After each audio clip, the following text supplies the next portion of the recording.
A warm welcome to all. We already have Pradeep Kaul Khodbali with us, and we shall be taking a look at the changing dynamics of warfare in the context of the raging war between Iran, Israel, and US in West Asia.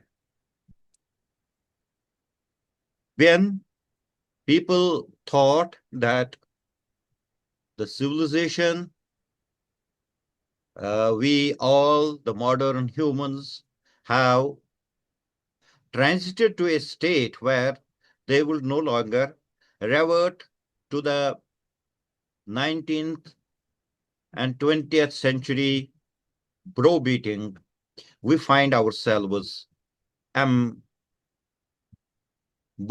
by people who have a penchant for dominance, a penchant for overcoming others, a penchant for solving the differences through a show of might. And the war raging in West Asia is a very tragic illustration of all that wars can wreak on humans. The terrible loss of life, the great loss of manpower, materials. Even USA is now proposing to cut down on healthcare, on daycare, on education to fund this war. When such is the economic uh, backlash of conducting a war on a superpower like USA, it can easily be imagined how devastating it would be on other countries. So we shall be talking about these changing dynamics, how the war is being conducted, a war which should never have happened, is being conducted in West Asia and threatens to engulf the whole of the world in itself. With Pradeep ji, we have got a great advantage that since early days, Pradeep Kaul Khadbali has been interested in war, the implements of war, especially the aerial warfare.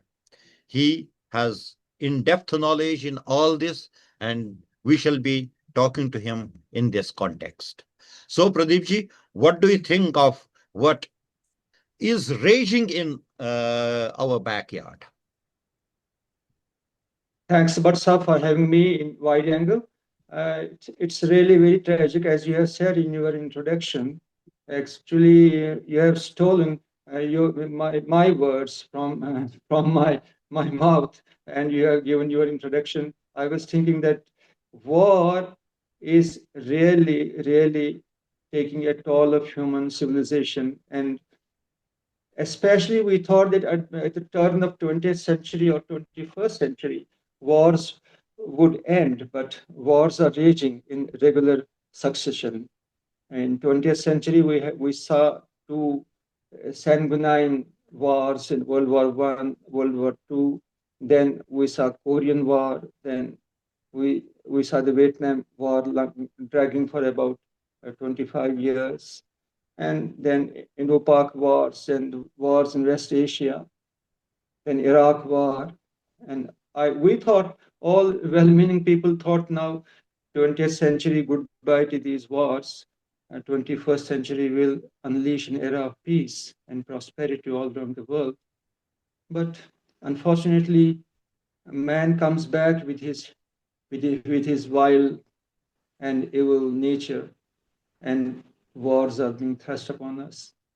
And In this recent war, the 21st century war, is a war that is defining the course of warfare uh, in the present context and in future context also. Now imagine, now funds are being siphoned off from, as you have said, you have pointed out, they are being siphoned out from healthcare, from science, from research, from fundamentals of human upliftment to directly to war machinery. And these funds are now being diverted into build submarines, to build nuclear weapons, to build missiles, to build drones. And now drone warfare is a new type of warfare that has taken the center stage.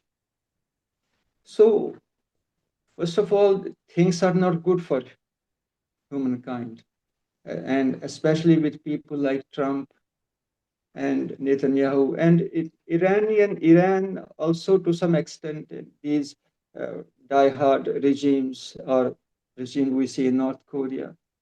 So things are not so rosy for humankind. I was last year I was in Cambridge University, and the rector of the college there said that he informed me that in July 2023, there was a grand spectacle that about 45 Nobel Prize winners were simultaneously taking classes um, and guiding students. Cambridge University has 120 Nobel Prizes to its credit. And across the Atlantic, where now the Trump is waging war, the US, United States, we see in Harvard University more than 170 Nobel Prizes. I imagine now, how will research, funding to research, to the basic research in science, technology, and other things, in ameliorating the lot of mankind and in expanding the horizons of knowledge of humankind, how this will go if funding is to be given to the defense and to the In one of giving to the the machines. earlier talks, sorry for interrupting you. In one of the earlier talks, we had pointed out that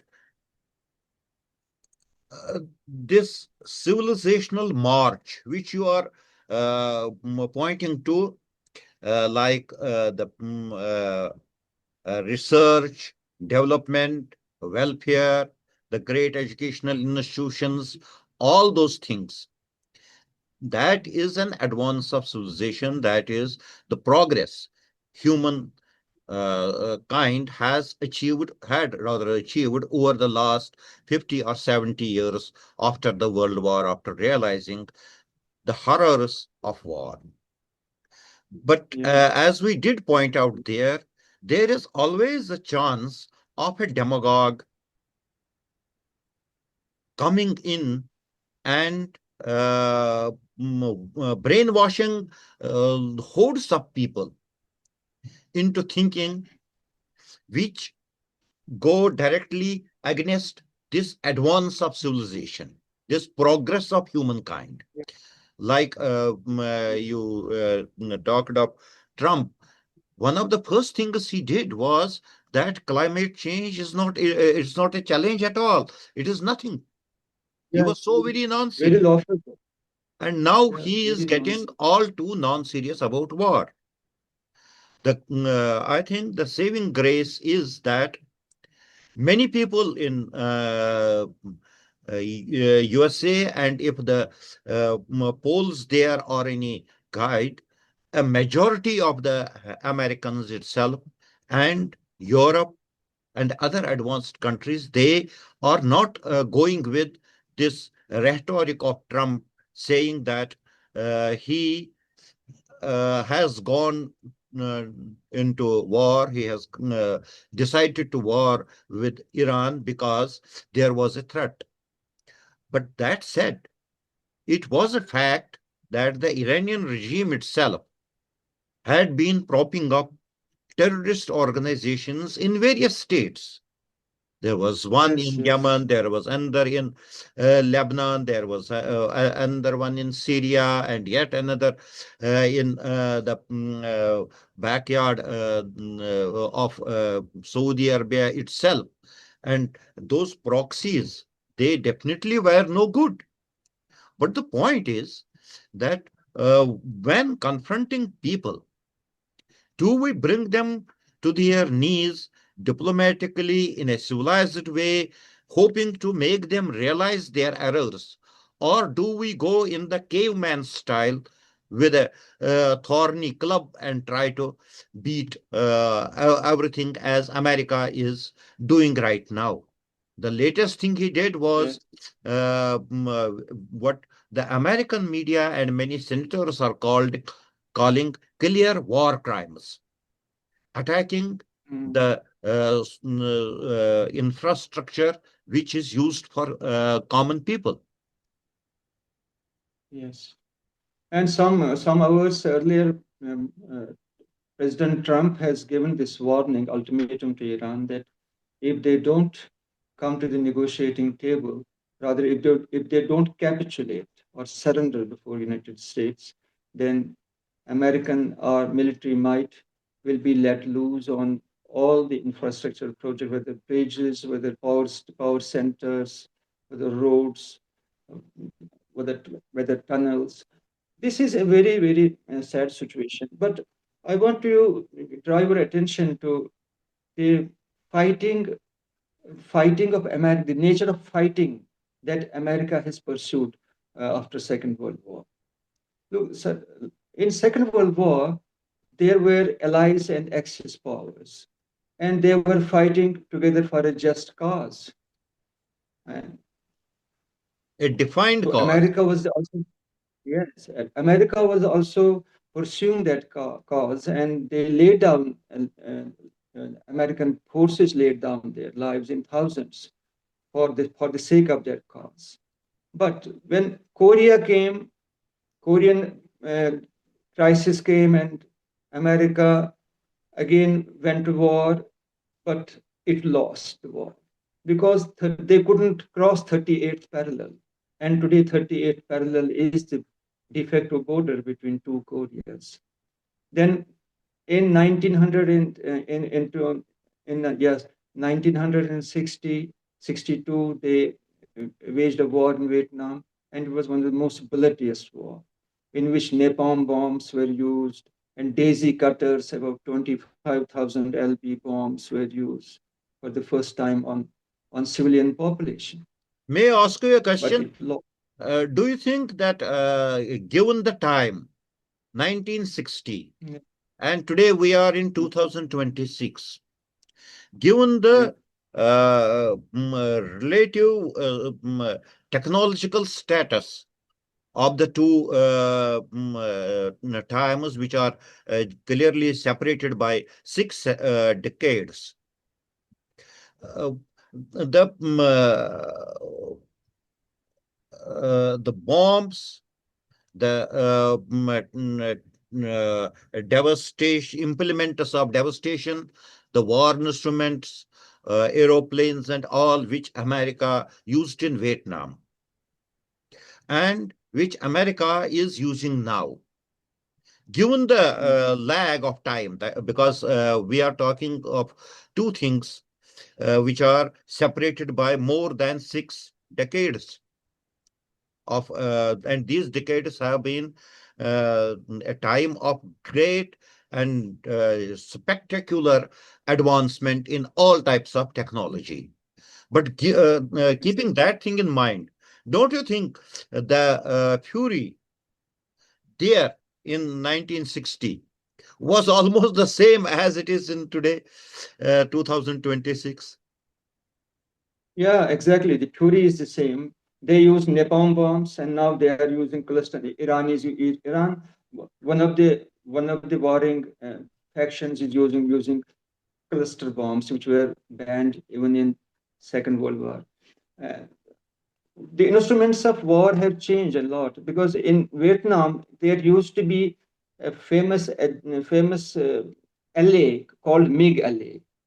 MiG, because MiG-21 and MiG-19 were supplied to Vietnam by Russia and China through China. And Americans brought their most powerful and most advanced aircraft, that was F-4 Phantom. But Phantom very clearly didn't have a gun sight, because they were equipped with Sidewinder air-to-air missiles, and which America thought was the most modern, and they were correct to some extent. They were the most modern missiles, air-to-air missiles at that time. But they couldn't fight, they couldn't engage the mix in dog fights. And in the first years of war, in that MiG LA, about hundreds of Phantom jets were brought down. And then what American did, they again fixed Phantoms with gun sights so that in close counters, encounters, they could fire their guns.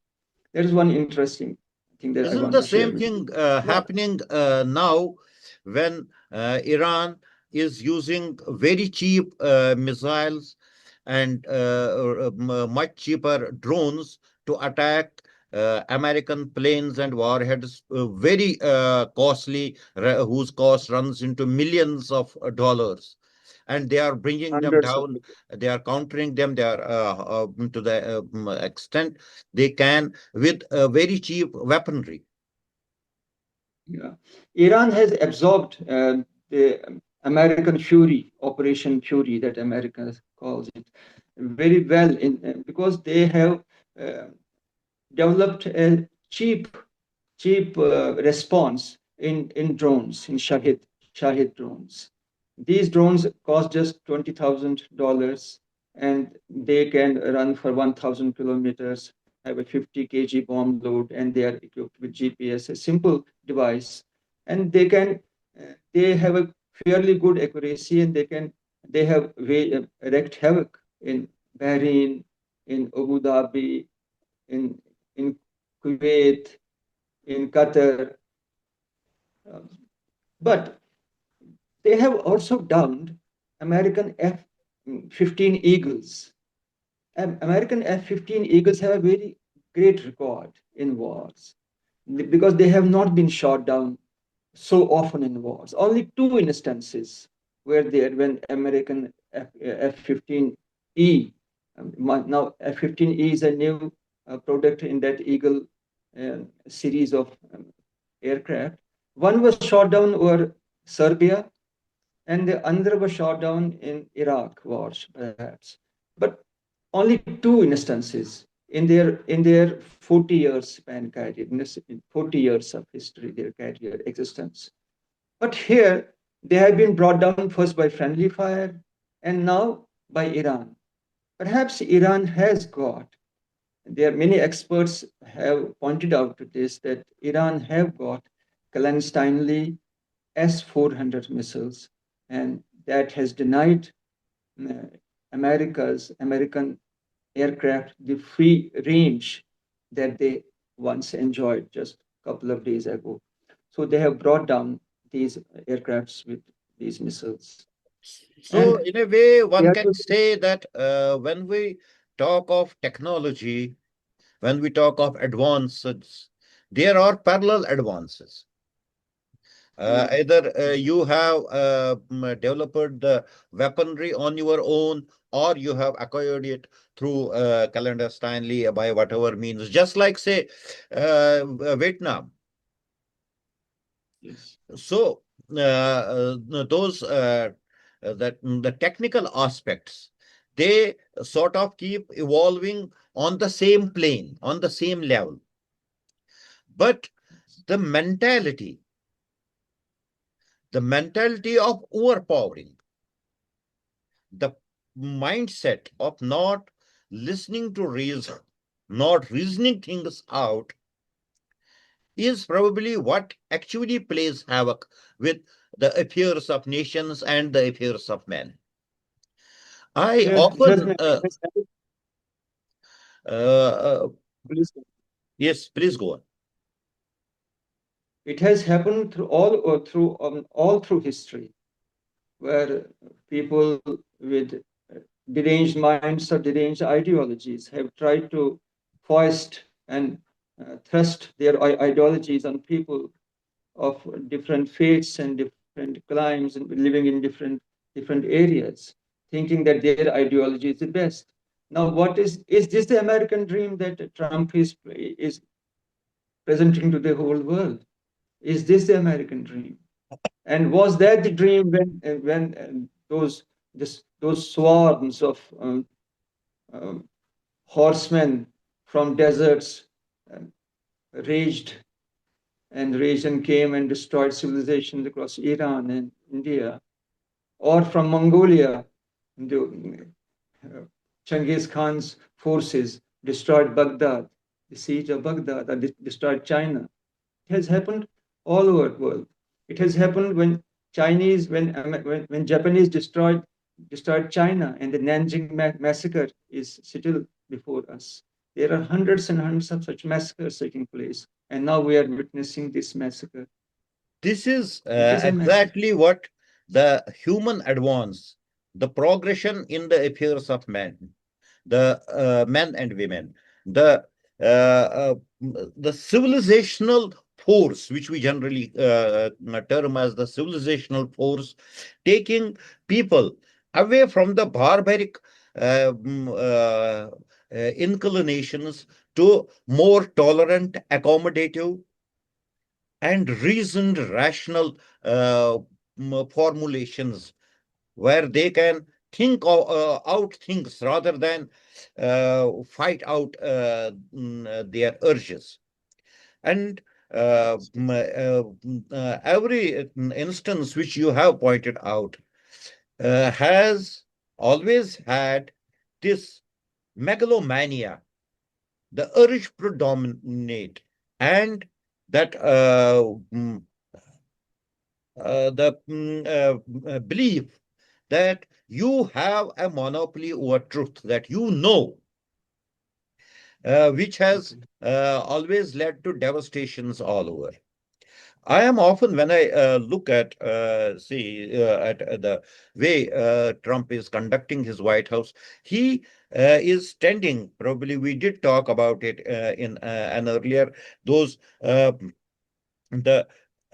tapestries of gold shining behind him, the big golden eagle under the that speaker's desk where from he addresses. They all speak of the majesty which we thought humanity had put behind itself, which humanity had gone ahead. And probably the good thing which I see here is that there is a rising opposition in US itself to this megalomania, to this way of authoritarian conduct, to this uncogitated operation which this war has turned out to be.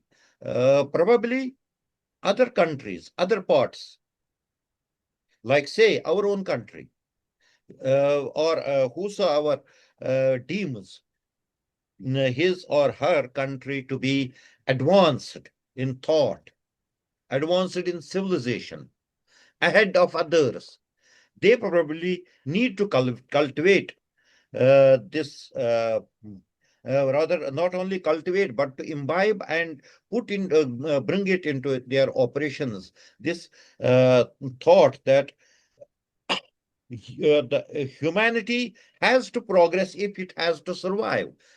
Otherwise, we shall have all these technological advances devastating the whole civilization. Yes, and in this gory spectacle, uh, a quote from Stephen Hawking comes to my mind. He said that I doubt that human civilization will last another 1,000 years if we behave the same way. If we are behaving the same way, there is every apprehension that human civilization will be wiped out.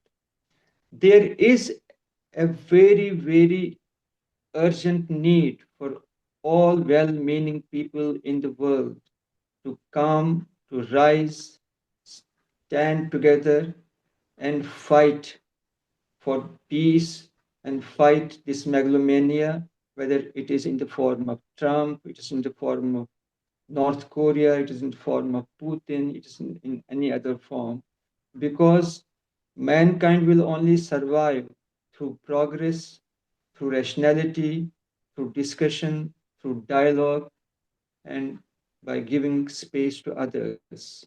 That is what mankind is all about. And here I think India has a crucial role because we are thrashing this uh, phrase Vishwaguru, Vishwaguru. Vishwaguru has to be there.